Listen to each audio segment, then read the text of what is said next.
Hello guys, so we are going to continue the discussion with respect to statistics, and in this video we are going to discuss about a very important distribution that is called as normal or Gaussian distribution. Now there is so much amazing things to probably learn about this particular distribution because most of the common data that exist in this world follows normal or Gaussian distribution. So let us go ahead and understand about this. And first of all, we'll go ahead with the definition. So here you can see that in probability theory and statistics, a normal distribution or Gaussian distribution is a type of continuous probability distribution for a real value random variable. So this is the first time I think you are hearing about continuous probability distribution. Till now, we saw about discrete probability distribution. So here, the most important point is that this kind of distribution is basically created for a continuous random variable. One of the most amazing feature of this specific distribution is that you'll be seeing this distribution wherein you'll be getting your data in the form of bell curve. So this is the kind of bell curve we will be getting.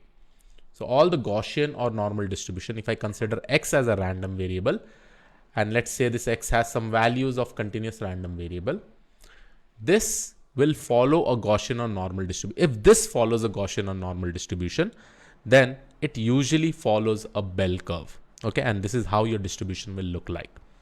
Now, there are a lot of assumptions we can probably consider from this particular distribution, which is normal or Gaussian distribution. So over here, first of all, in this center region, here we basically have our mean value. So the mean will be equal to median, which will be equal to mode. So usually in a normal or Gaussian distribution, this is one of the property that we will be able to see. The mean of this particular distribution will be equal to the median. It will be equal to the mode. One more very important thing is that, let's say if x is a random variable which follows a normal or Gaussian distribution, this bell curve that we are specifically getting is a symmetric distribution.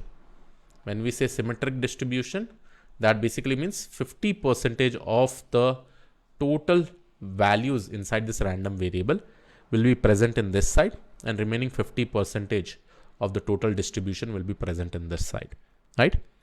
Not only this, we'll still discuss many things about this normal or Gaussian distribution. So let's go ahead and let's talk about some of the notations that we are going to use. So one of the important notation that we use for a normal or Gaussian distribution, we say this is what we basically use for a normal or Gaussian distribution, n with some mean and variance value.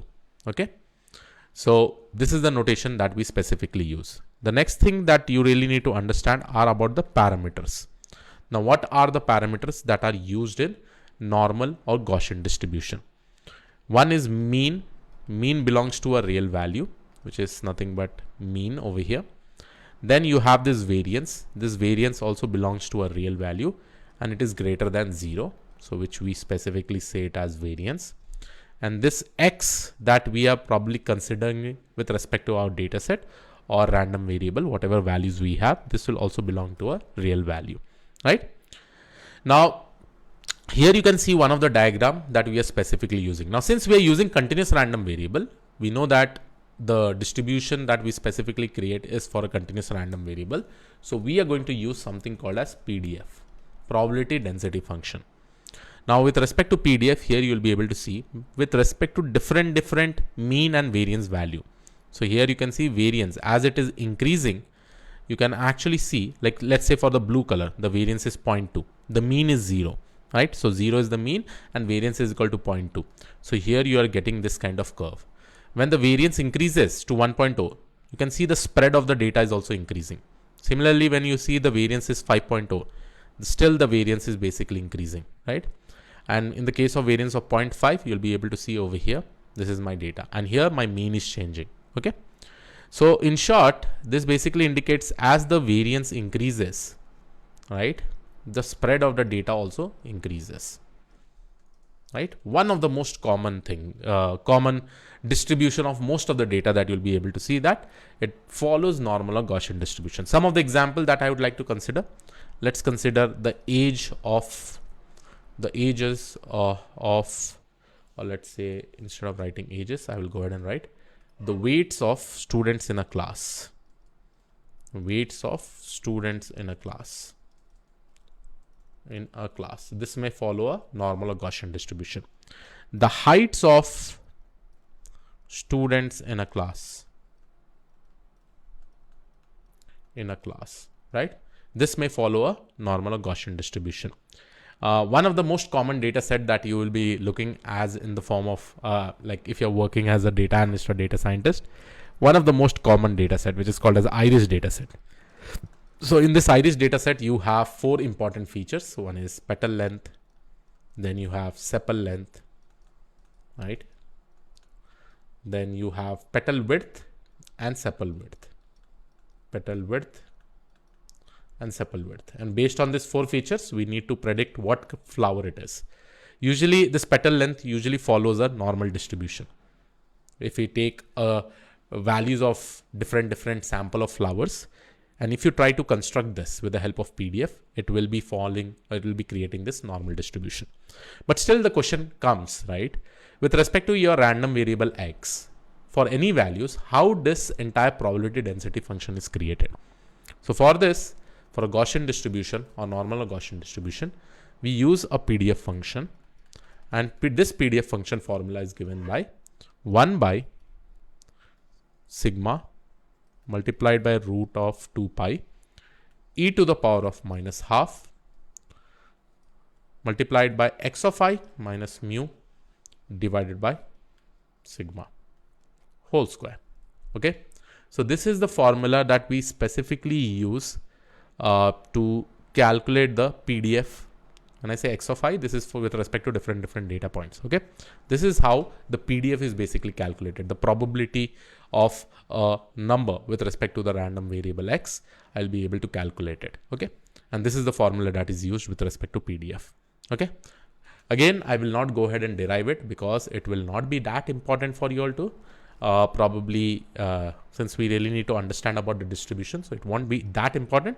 So please, and do not even by heart this formula, because with the help of coding, if you see, we will be able to create this kind of distribution in a very easier way, right? We'll be using histogram, we'll be using kernel density estimator and all. Okay, so this is one of the important thing. Okay, now similarly, if we go ahead and see the mean of this distribution, the mean of normal or Gaussian distribution. So in order to get this, the formula is very simple, and we have already discussed about is mean is equal to summation of I is equal to 1 to n x of I divided by n, right? So this is the mean formula that we specifically use. Then let's go ahead and understand about the variance. Now in order to compute the variance, it is nothing but sigma square, and here again we'll go ahead and write I is equal to 1 to n x of I minus mean whole square divided by n, right? So this is the formula for the variance. And finally, for the standard deviation, it is nothing but square root of variance. So this is what we basically discussed in the initial time, right? So these are the important properties that we can actually see with respect to a normal or Gaussian distribution. Okay, and here you can actually see that if we compare with respect to the probability density function and cumulative distribution function, for any probability density function, right, with respect to a continuous random variable, you'll be able to see that we'll be getting this kind of S curve. And I've already spoken about probability density function, talking about the area under the curve, right? So that entire information I've given it in the initial sessions. Okay. Now let's go ahead and talk about one very important thing. See, the reason we are understanding about all this distribution, because from this distribution, we can make some basic and some meaningful assumptions. Now, one of the important assumptions about Gaussian or normal distribution, we basically say this as empirical rule. So let me just go ahead and talk about empirical rule of normal or Gaussian distribution. Okay, empirical rule of normal or Gaussian distribution. Now, what is this specific empirical rule? And just by seeing this particular graph, you will definitely be able to understand. Okay, and this rule is basically called as 68, 95 and 99.7% rule. Okay, and here it basically says mu is over here, mu plus 1 standard deviation to the right, mu plus minus 1 standard deviation to the right left, mu plus 2 standard deviation to the right, mu with 2 standard deviation to the left, mu plus 3 standard deviation to the right, and mu minus 3 standard deviation to the left. Let's say I have a random variable, and in this particular random variable, I have around 50 data points, let's consider. And we are considering, let's say that this follows a normal or Gaussian distribution. Let's say that. When we say that this follows a normal or Gaussian distribution, that basically means that, and how do we say that this follows a normal or Gaussian distribution? That we'll be seeing in the upcoming video. We specifically use something called as QQ plot. And with the help of QQ plot, we'll be able to determine whether a random variable X will follow a normal or Gaussian distribution. Okay, that we'll discuss about it. Don't worry. So if we consider a random variable and if we say that, hey, if it is following a normal or Gaussian distribution, so there is some empirical rule that we can basically derive from it. And it is already derived. And these are the assumptions we can probably take. Okay. And these assumptions are related to probability. Okay. So these are something related to probability. So let's go ahead and discuss about this.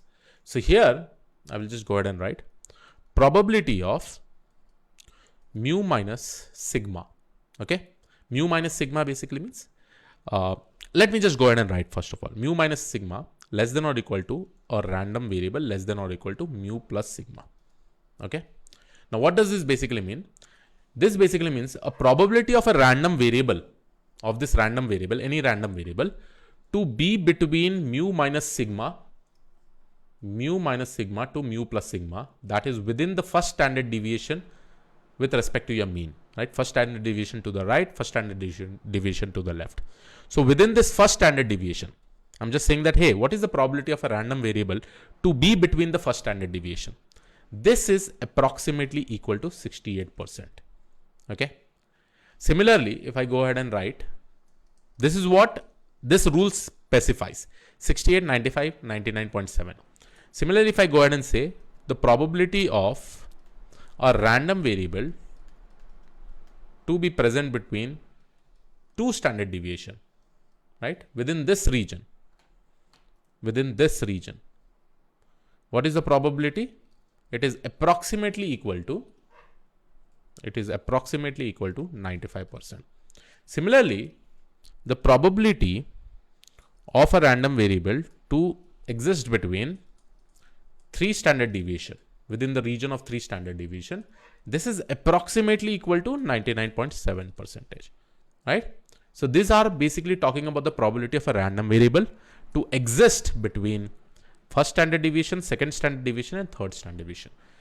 I can also mention that, let's say if I have this random variable, let's say in this there are 50 numbers and it follows a good normal or Gaussian distribution. Within the first standard deviation, 68% of the distribution will fall within the first standard deviation. Similarly, 95% of this distribution, 95% of this particular values or data points will fall within 2 standard deviation region. Similarly, 99.7% of this entire distribution will fall between this 3 standard deviation, right? Within the area between 3 standard deviation. And that is what is the empirical rule, right, of this normal or Gaussian distribution. Okay. So I've already spoken about all the examples. Most of the data points, probably if you will be seeing this kind of distribution follows a lot of data points, right? And I'm not saying this, okay? I'm not saying the weights of a student in a class will follow normal distribution. This is already proven. Proven by whom? By doctors, okay? So doctors collected a lot of data for students with respect to weights, right? Similarly, this was basically done by doctors. I'm just taking an example. Similarly, in the case of iris dataset, who collected this data? Researchers, when they were building the models, right? So most of the data points that exist in this entire universe, okay, actually follows a normal or Gaussian distribution, okay? Not every, but yes, most of them. So this was mostly about the empirical rule. We also saw that this empirical rule is very important just to understand that how much distribution is falling in which standard deviation and all, within the region of which standard deviation, right? So I hope you were able to understand about this normal or Gaussian distribution. This was it from my side. I will see you all in the next video where we'll be discussing about more other types of distribution. So yes, this was it. I'll see you all in the next video. Thank you.